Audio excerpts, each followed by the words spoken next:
B and BSc part second online classes में आपका स्वागत है। अपन बात कर रहे थे जल संसाधन,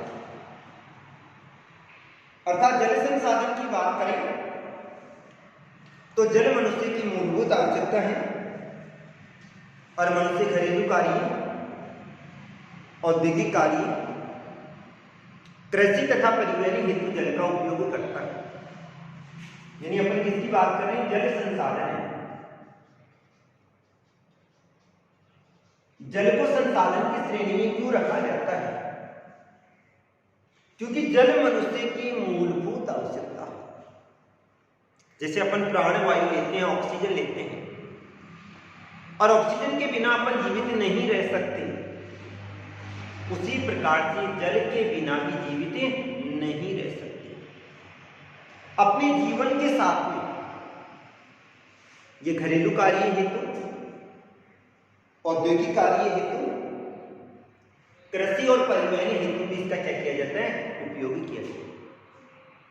आज जितने भी महासागर हैं उनमें पतन का निर्माण किया जाता है, और जब पतनों का निर्माण किया जाता है तो दो देशों के मध्य जो वस्तुओं का आदान प्रदान, आयात निर्यात होता है या व्यापार होता है, वो जलमार्गों के द्वारा ही होता है।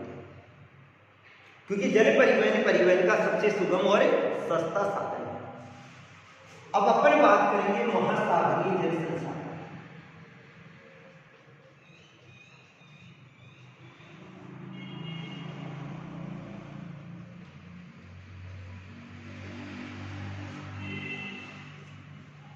आज अध्ययन करें तो संपूर्ण पृथ्वी के 71% भाग पर जल का विस्तार पाया जाता है। और जल की बात करें तो ये पृथ्वी के स्थलीय भाग के चारों ओर पाए जाते हैं। आज अपने जो मुख्य महासागर है, प्रशांत महासागर है, हिंद महासागर है, आर्कटिक है, अंटार्कटिक है और अंध महासागर।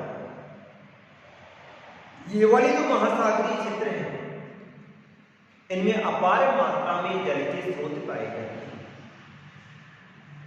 लेकिन महासागरीय क्षेत्रों का जो जल है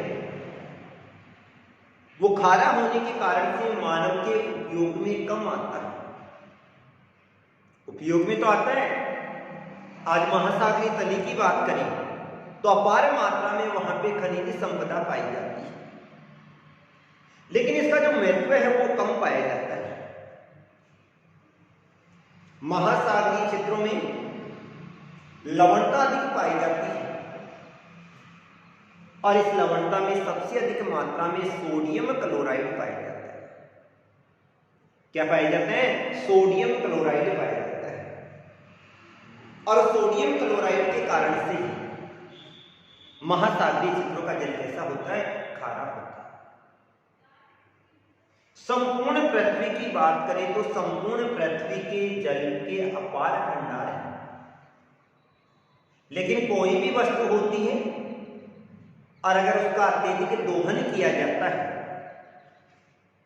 तो धीरे धीरे उस वस्तु में क्या लगती जाती है? कमी आती है। वैसे अपने जल संसाधन के साथ पाई जाती है। आज नदियों का जल प्रदूषित हो रहा है। क्यों? क्योंकि उद्योगों का पानी वहां पर बहा दिया जा रहा है।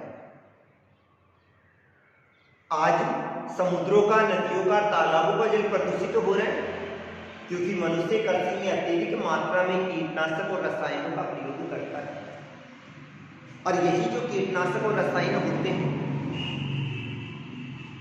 वो वर्षा के जल के साथ बहकर नदियों में पहुंच जाते हैं, और नदियों में पहुंचने के साथ में वहां के जैविक तंत्र को क्या करते हैं? प्रभावित करते हैं। कई बार स्थिति ये पाई जाती है, अगर अत्यधिक मात्रा में पहुंच जाते हैं तो वहां पर पाई जाने वाली जो मछलियां होती है वो क्या हो जाती है? नष्ट हो जाती है। तो इनकी सबकी स्थिति ऐसी ही पाई जाती है। तो महासागरीय क्षेत्रों की बात करें तो महासागरीय क्षेत्रों में प्रशांत महासागर को लेते हैं, हिंद महासागर को लिया जाता है, अटलांटिक महासागर इनको सम्मिलित किया जाता है। इनके सैलिनिटी की बात करें तो इनकी औसत जो लवणता होती है वो 35 से प्रति हजार पाई जाती है। अर्थात 1000 ग्राम जल में जो लवण की मात्रा होती है वो कितनी होती है? 35 होती है। तो इनमें लवणता की मात्रा क्या पाई जाती है? अधिक पाई जाती है। इनके तापमान की बात करें तो ऊंचाई के साथ जैसे जैसे गहराई की ओर जाते हैं, ऊंचाई के साथ जैसे जैसे गहराई की ओर जाते हैं तापमान क्या होता जाता है? कम होता जाता है। और तापमान कम होने के कारण से ऊंचाई वाले क्षेत्र में बर्फ जमी रहती है। महासागरीय क्षेत्रों की बात करें तो यहां पर समुद्री लहरें भी आती है, ज्वार भाटे की उत्पत्ति भी होती है। यानी समुद्र में हर समय क्या आता है? ज्वार और भाटा। जब सूर्य और चंद्रमा के आकर्षण बल के कारण से महासागरीय क्षेत्र का जल एक बार स्थल की ओर आता है, स्थल की ओर आने की इस क्रिया को क्या कहा जाता है? ज्वार कहा जाता है। और एक बार पुनः वापस जाता है और वापस जाने की इस क्रिया को क्या कहा जाता है? भाटा कहा जाता है। तो ज्वार भाटे की उत्पत्ति होती है, सागरीय लहरों की उत्पत्ति होती है, समुद्रीय धाराओं की उत्पत्ति होती है। अब अपन बात करेंगे महासागरीय जल का।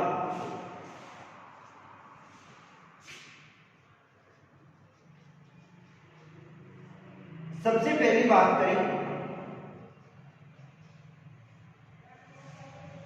महासागरीय जल का सबसे महत्वपूर्ण जो उपयोग होता है वो किसके लिए होता है? वर्षा के लिए होता है। अर्थात महासागरीय क्षेत्रों की बात करें तो महासागरों में जिन क्षेत्रों में तापमान अधिक पाया जाता है वहां से महासागर की ऊपर की सतह का जल गर्म होता है, और जैसे ही वहां से जल गर्म होता है वहां से वाष्पीकरण की क्रिया प्रारंभ हो जाती है। और जब इस क्षेत्र में वाष्पीकरण की क्रिया प्रारंभ हो जाएगी तो संघनन की क्रिया होगी, जल ऊपर जाएगा और ऊपर जाके बादलों के रूप में फिर वर्षा करेगा। धरातलीय भाग पर जो वर्षा का मेन स्रोत है वो कौन सा हो गया? महासागरीय जल। दूसरी बात आती है मानव स्वास्थ्य। पहला तो वर्षा करने में सहायक हो गया, दूसरी बात आती है मानव स्वास्थ्य। आज अपन तटवर्ती क्षेत्रों की बात करें तो विश्व की अधिकांश जनसंख्या इन्हीं तटवर्ती क्षेत्रों में निवास करती है। सबसे जो अधिक लोग हैं वो कहां निवास करते हैं? तटवर्ती क्षेत्रों में निवास करते हैं। और ये लोग इन तटवर्ती क्षेत्रों में निवास क्यों करते हैं? क्योंकि यहां की जो जलवायु है वो अनुकूल पाई जाती है। तटवर्ती क्षेत्रों की जो जलवायु होती है वो मानव निवास हेतु कैसी होती है? अनुकूल होती है। अनुकूल किस प्रकार से होती है?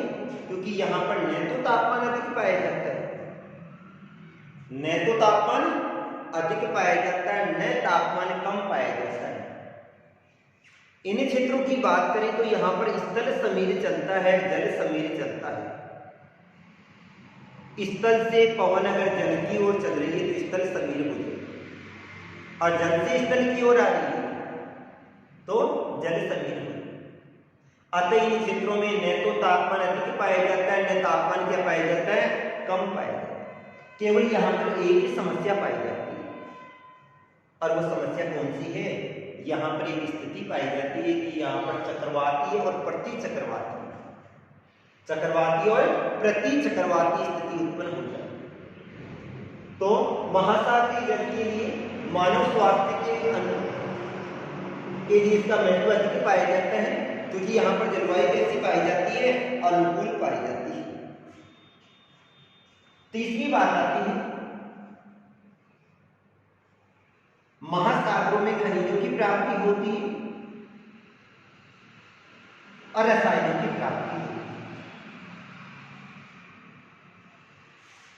महासागरीय क्षेत्रों में मुख्य जो खनिज पदार्थ पाया जाता है वो सोडियम क्लोराइड पाया जाता है।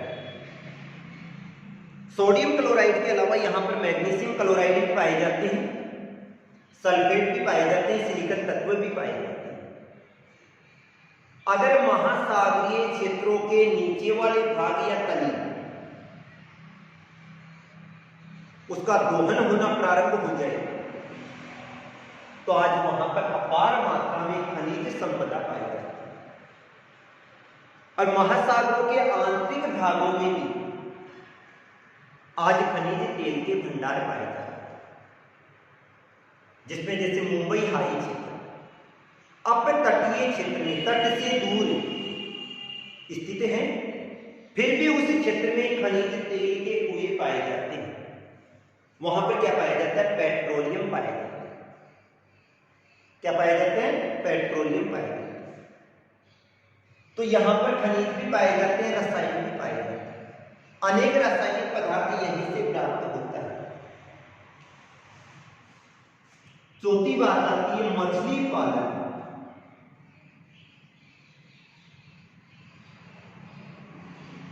के द्वारा खाद्य आपूर्ति।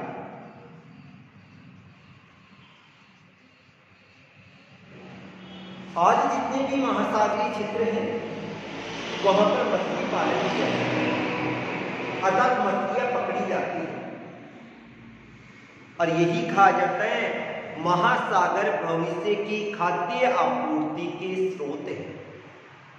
और ये वाली बात फैक्ट है, सही। महासागर खाद्य आपूर्ति के स्रोत है। कैसे?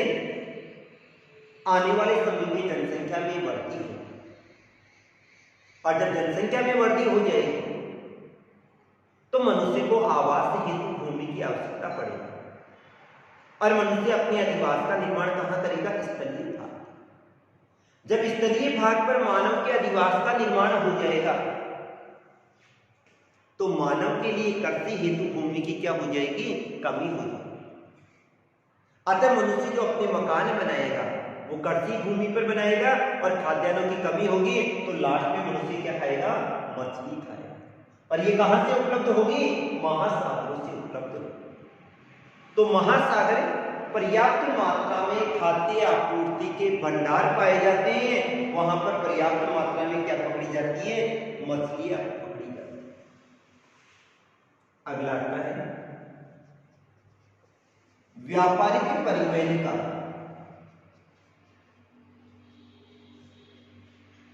98% जो भाग है वो किससे होता है?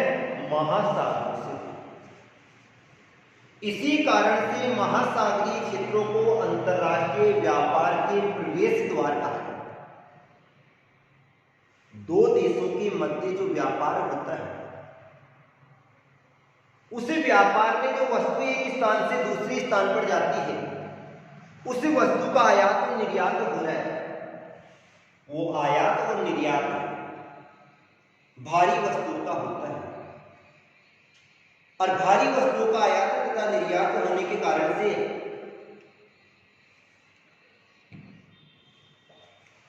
परिवहन के मूल्य में वृद्धि हो जाती है और जल परिवहन इसके लिए सबसे सुगम और सस्ता साधन होता है। क्यों?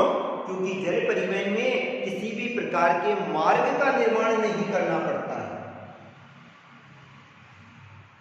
और इसके बाद में आता है महासागर ऊर्जा के स्रोत हैं। खनिज तेल तो पाया ही जाता है लेकिन यहां पर क्या आता है? ज्वार भाटा आता है और ज्वार भाटा में हमेशा गतिज ऊर्जा होती है। इस गतिज ऊर्जा को विद्युत ऊर्जा के रूप में परिवर्तित किया जा सकता है। महासागरीय क्षेत्रों में सूर्य और चंद्रमा के आकर्षण बल के कारण से पृथ्वी के धरातलीय भाग की ओर जल आता है तो उसे ज्वार कहा जाता है। वापस जाने की क्रिया क्या कहलाती है? भाटा कहलाती है। जब आगमन निर्गमन होता है तो वहां पे टरबाइन की स्थापना की जाती है और वहां पे टरबाइन की स्थापना करके और वहां पर किसका उत्पादन किया जाता है, विद्युत का उत्पादन किया जाता है। इसके बाद में आता है भूमिगत जल संसाधन।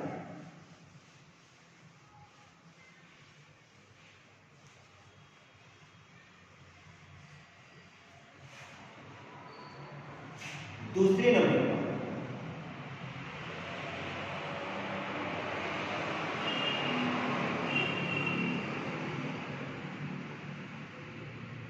यानी भूमिगत जल संसाधन किसे कहा जाता है, भूमि के आंतरिक भाग में पाए जाने वाले जल को क्या कहा जाता है, भूमिगत जल कहा जाता है। भूमि के आंतरिक भाग में पाए जाने वाले जल को क्या कहा जाता है, भूमिगत जल कहा जाता है, जो कि धरातल के आंतरिक भाग में पाया जाता है, चट्टानों में पाया जाता है, उसके रंध्रों में पाया जाता है और उसकी संधियों में पाया जाता है। इस जल को अपन कुएं या नलकूप की सहायता से कहां निकालते हैं, बाहर की ओर निकालते हैं। अगर वर्षा की मात्रा अधिक होती है तो भूमिगत जल स्तर ऊपर होता है और अगर वर्षा की मात्रा कम होती है तो भूमिगत जल स्तर नीचे चला जाता है।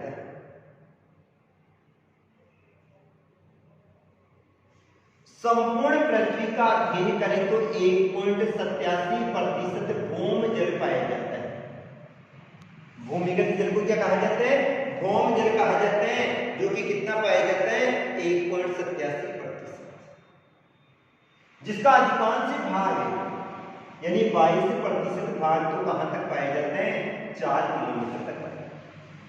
इसी जल को अपन प्राप्त कर सकते हैं, लेकिन इसके बाद में अगर जल गहराई की ओर चला गया तो उस जल को अपन प्राप्त नहीं कर सकते हैं और उस जल के अध्ययन करें तो ये जल मनुष्य के लिए महत्वपूर्ण तो होता है, लेकिन गहराई के साथ इसमें फ्लोराइड और नाइट्रेट की मात्रा में क्या हो जाती है, बढ़ती हो जाती है।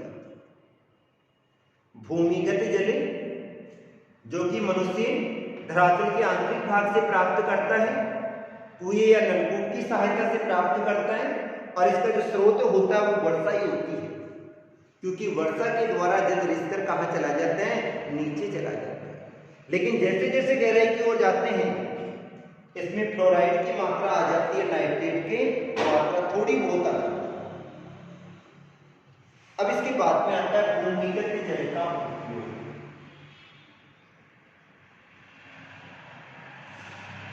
भूमिगत जल की बात करें तो ये वाला जल अलवणीय होता है और अलवणीय होने के कारण से मनुष्य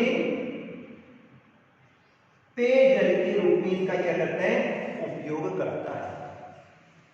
अर्थात भूमिगत जल अलवणीय होता है, लवण की मात्रा नहीं पाई जाती है, अतः पीने के रूप में इसका क्या किया जाता है, उपयोग किया जाता है। दूसरी बात आती है इसमें नाइट्रेट और क्लोराइड जैसे तत्वों की क्या पाई जाती है, कमी पाई जाती है। नाइट्रेट भी कम पाया जाता है, क्लोराइड भी क्या पाया जाता है, कम पाया जाता है। तीसरी बात आती है सिंचाई। जब वर्षा की मात्रा कम होती है या वर्षा रुक रुक कर होती है और जब बीच में फसलें सूखने लगती हैं तो उन फसलों की जलापूर्ति किसके द्वारा की जाती है, भूमिगत जल के रूप में, कुओं के द्वारा, नलकूपों के द्वारा आज के समय क्या की जाती है, सिंचाई की जाती है। इसके बाद में आता और महत्व क्या है, पेड़ पौधों के जीवन का आधार है। पेड़ पौधों के जीवन का आधार, जीवन का आधार कैसे हुआ, क्योंकि पेड़ पौधों की जड़ें धरातल के नीचे वाले भाग में जाती है और वहां जाकर जल का क्या करती है, अवशोषण करती है और जल को सूखने के कारण से वो उग पाते हैं और इसी कारण से पेड़ पौधों के जीवन का आधार क्या है, भूमिगत जल है। जिन क्षेत्रों में कम वर्षा होती है वहां जलापूर्ति किसके द्वारा होगी? भूमिगत जल के द्वारा। अर्थात कम वर्षा वाले क्षेत्रों में जल की आपूर्ति किसके द्वारा होगी? भूमिगत जल के द्वारा ही होती है। तो ये तो थे भूमिगत जल के उपयोग।